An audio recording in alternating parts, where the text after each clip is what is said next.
কাঞ্চন, তুই কান্নাকাটি করলে কি কাশেম ভাই ফিরে আসবে? চল ভাত খাবি।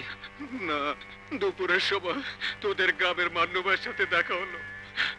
ঢাকা থেকে এসেছে, বললো কুমিল্লা ক্যান্টনমেন্টের সব বাঙালি মিলিটারি নাকি মারা গেছে। যদি মারা গিয়েই থাকে কি করতে পারবে?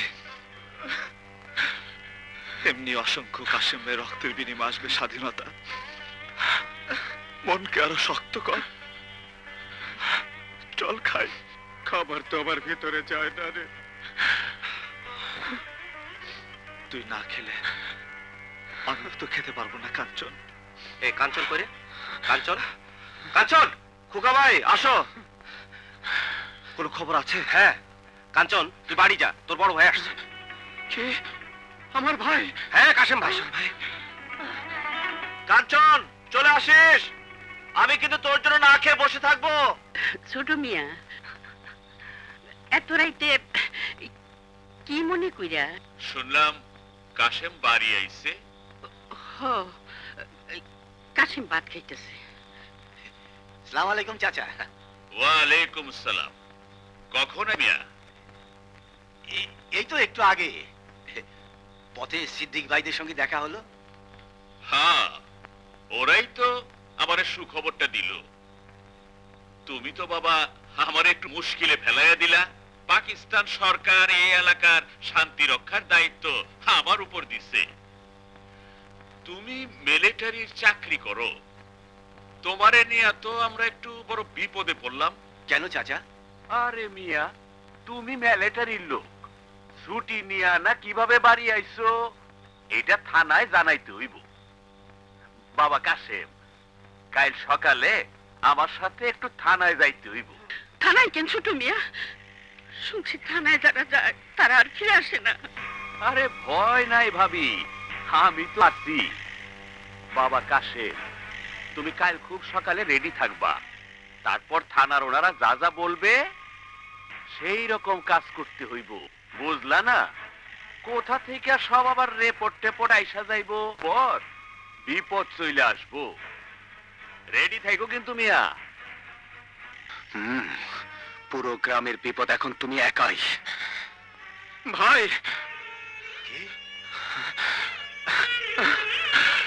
কাঞ্চন,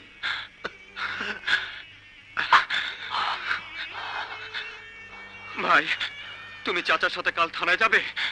না, মার কাছে তোদের কথা সব শুনেছি। ক্যাম্প কোথায়? ফুকরা ঠাকুর বাড়ি। চল।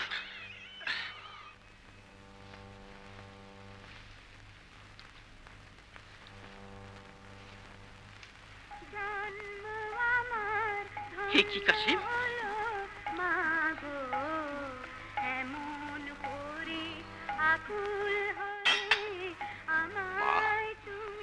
অস্ত্র দুটি তোমার দুই ছেলের হাতে তুলে দাও। তো হাতের থাল পইরা রইছে। অনেক দিন তোকে দুই ভাইয়ের একসঙ্গে খাওয়াই না। ভাত খাবি না? মা, ধানের থেকে চাল, আর চালের থেকেই তো ভাত হয়। যার বুক চিরে জন্ম হয় ধানের গাছ, যার রক্ত খেয়ে মোটা হয় ধানের শীষগুলো, সেই অন্নদাতা মায়ের বুকের উপর দিয়ে চলছে শত্রু সেনাদের ট্যাঙ্ক। তাদের বুটের আঘাতে ছিন্ন ভিন্ন আজ সেই মায়ের সমস্ত শরীর। সেই মা ডাক দিয়েছে, অস্ত্র তুলে দাও মা, দোয়া করে দাও, যেন জন্মভূমিকে শত্রু মুক্ত করে আবার তোমার কোলে ফিরে আসতে পারি। কেঁদো না মা, অস্ত্র তুলে দাও, দোয়া করে দাও মা। ভাই, বন্ধু, বাবা, চাচা, দেশের শত্রু সে যেই হোক, তাদের বিরুদ্ধে অস্ত্র ধরতে যেন হাত না কাঁপে। কাশিম, তোর কথায় বড় ডর করতেছে বাবা। আমার অনুরোধ, তোরা তোর চাচারে কিছু করিস না। ঠিক আছে, আশীর্বাদ করে দাও মা। তোমার দুই ছেলে যেন দেশের জন্য শহীদ হতে পারে।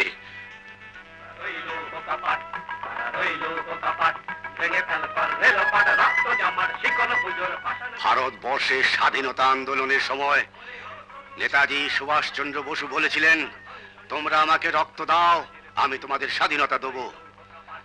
বাংলাদেশের স্বাধীনতা যুদ্ধে একজন সিপাহী, একজন মুক্তিযোদ্ধা আজ তোমাদের কাছে হাত পেতেছে। আমার হাতে তোমরা যদি তোমাদের জীবন তুলে দিতে পারো, তাহলেই আমি তোমাদের কমান্ডার হব। আমার এই হাতে তোমাদের জীবনটা তুলে দাও দাও দাও দাও দাও দাও দাও দাও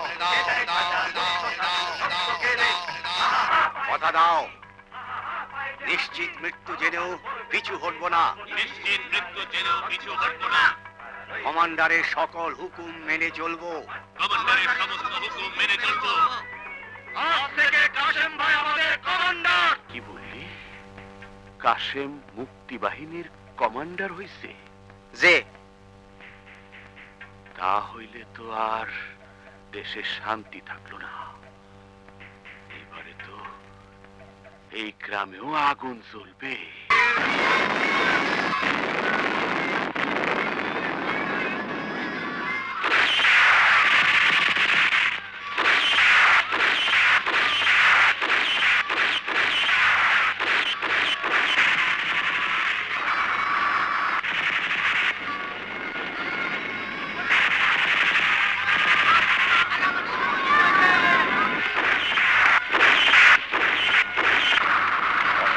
জাতি মরিতে ডুবিয়া জানে না সন্তরণ, কান্ডারি আজ দেখিব তোমার মাতৃ মুক্তিপণ।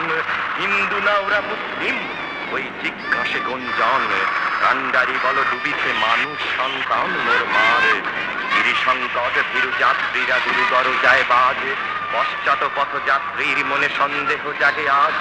কান্ডারি ভুলিবে কি পথ, সেজিবে কি পথ মাছ, করে হানাহানি তবু জানি নিয়াত যে মহাভার। কান্ডারি তব সম্মুখে ওই পলাশির প্রান্তর, বাঙালির খুনে লাল হলো যে থাকাইলের খঞ্জন।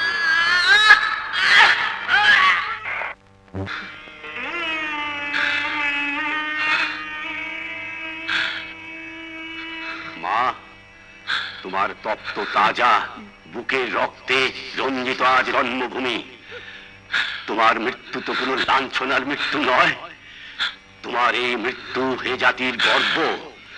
যে দেখো মা, তোমার গর্বিত দুটি সন্তান, দুজন সিপাহী, দুজন মুক্তিযোদ্ধা তোমার রক্ত ছুঁয়ে দেশকে শত্রুমুক্ত করার শপথ নিচ্ছে।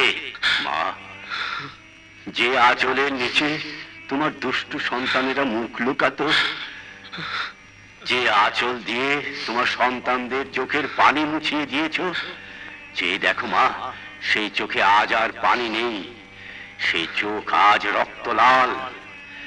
সে আঁচল দিয়ে আজ আর চোখ মুছবো না, এ আঁচল দিয়ে আজ কাপড় বানালাম। কাশেম মিয়া, এখন কাইন্দা কোনো লাভ নাই। এই গ্রামে আগুন জ্বালাইছো তুমি, তোমার মায়ের মৃত্যুর জন্য দায়ীও তুমি। আমার মায়ের এই মৃত্যু যদি আমার জন্য হয়ে থাকে, এ আমার গৌরব। আমার মা দেশের গর্ব, আমার মা একজন বীরাঙ্গনা, এ জাতির ইতিহাস। কিন্তু চাচা, তুমি এ জাতির কলঙ্ক। একজন বীরাঙ্গনা মায়ের সন্তান হয়ে সে কলঙ্ক আজ মুছে দিলাম।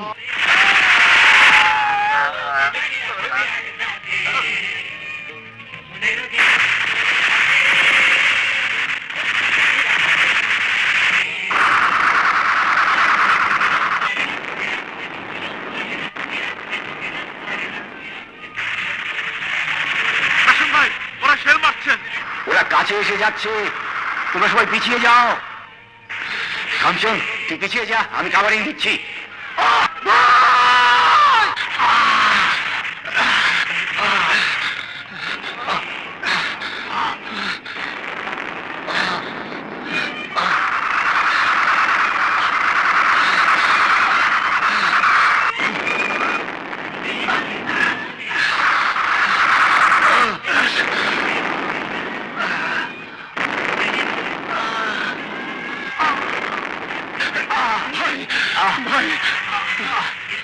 কাঞ্চন, কাঞ্চন, আমি আর বেশিক্ষণ বাঁচবো না। আমাকে নিয়ে যেতে পারবি না। আমার কাছে আয়। কাঞ্চন, আমি স্বাধীনতা দেখে যেতে পারলাম না। দেশ কিন্তু স্বাধীন হবেই। আমার বড় স্বপ্ন ছিল স্বাধীন দেশের মুক্ত আকাশে পথ পথ করে একটা পতাকা উঠবে, আর সেই পতাকার নিচে দাঁড়িয়ে আমি একজন সিপাহী পতাকাকে সালাম করব, পতাকাকে উঁচু করে রাখার জন্য চিরকাল যুদ্ধ করব। পারলাম না। কাঞ্চন, মৃত্যুর সময় আমি জেনে যেতে চাই আমার ভাই একজন সিপাহী হবে, আমার সেই স্বপ্নকে বাস্তবায়িত করবে। আমাকে কথা দে কাঞ্চন, দেশের সাথে কোনো দিন বেইমানি করবি না। কথা দিলাম। কঠিন পরীক্ষা দিয়ে প্রমাণ দিতে হবে। বলো কি পরীক্ষা? যুদ্ধক্ষেত্রে একজন সিপাহী আহত হবার পর যদি তাকে নিরাপদ স্থানে নিয়ে যাওয়া না যায়, আহত অবস্থায় তাকে যুদ্ধক্ষেত্রে রেখে যেতে নাই। ভাই, কাঞ্চন, এই অবস্থায় এখান থেকে আমাকে নিরাপদ স্থানে নিয়ে যেতে পারবি না।